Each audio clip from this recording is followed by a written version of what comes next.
Hello, I'm Billy Hoffman from Rigor. On this edition of Web Perfectionist, we're going to take a look at how to optimize page load by reducing redirects on the base HTML page. So a lot of people will just kind of type into the address bar where they want to go. So NewYorkTimes.com and the page loads. Let's see what actually happened when I did that. We see that if you just type NewYorkTimes.com into the browser bar, it will make a request over just plain HTTP directly to that domain. Now, New York Times doesn't use that. It's served from www.newyorktimes.com. So they give me a 301 redirect, and they redirect me to that page. And then sure enough, my browser goes ahead, makes a request, gets the base HTML page, and then everything else can load. The problem is that until I get that base HTML page, nothing else can happen. So all these redirects at the front, they act basically as a delaying bottleneck. Well, how much of a delay? Well, we can see this whole page loaded in about 2.2 seconds, but this redirect right here at the start is 225 milliseconds. That means 10% of the total time it takes New York Times' homepage to load is due to this stupid little redirect. And what's worse, all these things that we did during this initial request, we can't reuse. The DNS lookup for NewYorkTimes.com, it probably is a different IP address than www.newyorktimes.com. The browser doesn't know. It has to make another DNS request. This 100 milliseconds we spend on the initial connection to NewYorkTimes.com. www.newyorktimes.com could be a different IP address. The browser doesn't know, so it has to create another initial connection. So we're just wasting a whole bunch of time that we're not allowed to reuse.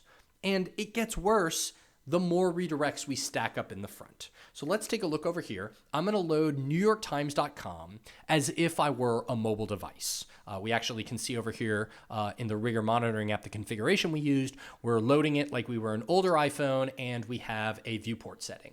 So let's actually see how New York Times behaves. Well, the first request, we get a 301 redirect to www.newyorktimes.com. Makes sense. That's exactly what we saw on the desktop. I would point out, though, that we're sending the user agent header that is telling them that we are an iPhone. Now, if we look at the second request to www.newyorktimes.com, you see that we're getting another redirect. This is interesting. They're redirecting us to mobile.newyorktimes.com. So apparently New York Times is not responsive, and they send you to a different site if you're a mobile browser. And we can see they have this crazy redirect to stuff in the query string, which is a little strange. And whatever it does, when we make a request to that, we actually get yet another redirect. I guess New York Times wanted to see how many different HTTP response codes for redirects they could use, because they used 301, 303, and 302.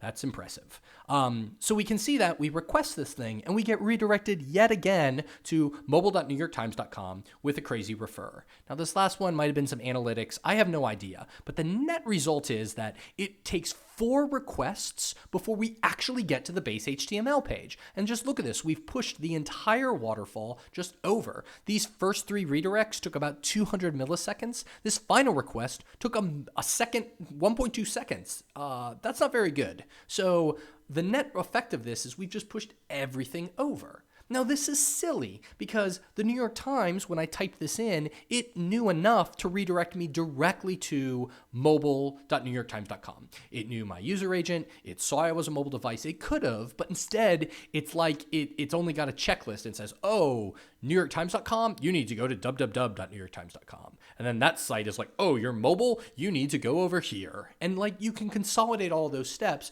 and reduce the redirects.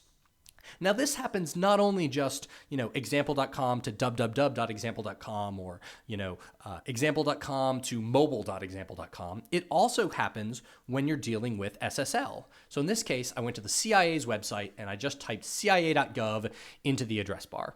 And so we see I requested it over HTTP. Now, the CIA, they don't roll without encryption apparently, because they redirected me to HTTPS.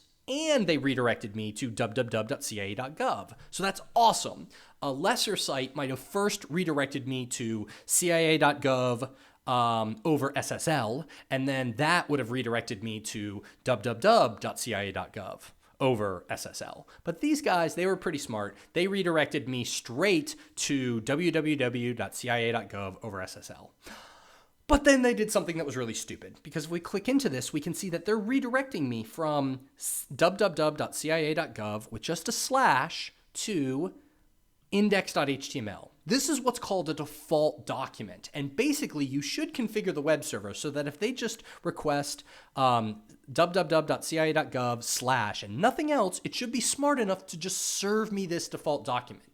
If you come over here to this example domain and just go example.com, you get an HTML file. And if you come up over here and you request index.html, if I can type properly, you get the exact same document. That means the people who set up example.com knew more about how to properly configure a web server than the CIA did, which is startling on many levels. But basically what this means is that you should be smart. You can't prevent somebody from just typing cia.gov or newyorktimes.com into the browser's bar. You might have at least one redirect if somebody does something like that. But the point is you shouldn't send them through a cascade of redirects. In this case, we see that extra redirect added 164 milliseconds, or about 5% onto the page load time. 5% just because somebody forgot to configure a server properly. And these are the worst places to have redirects, because every bit of second, they all happen in sequence, and no other resources can start downloading. So just remember, when you're programming your site and you're doing redirects to send people to your site over SSL, or your site with a www prefix, or to a mobile version of your site, you should, whenever possible, combine all of those so that the initial request, you send them exactly where they need to be and avoid an unnecessary chain of redirects. Thanks for listening.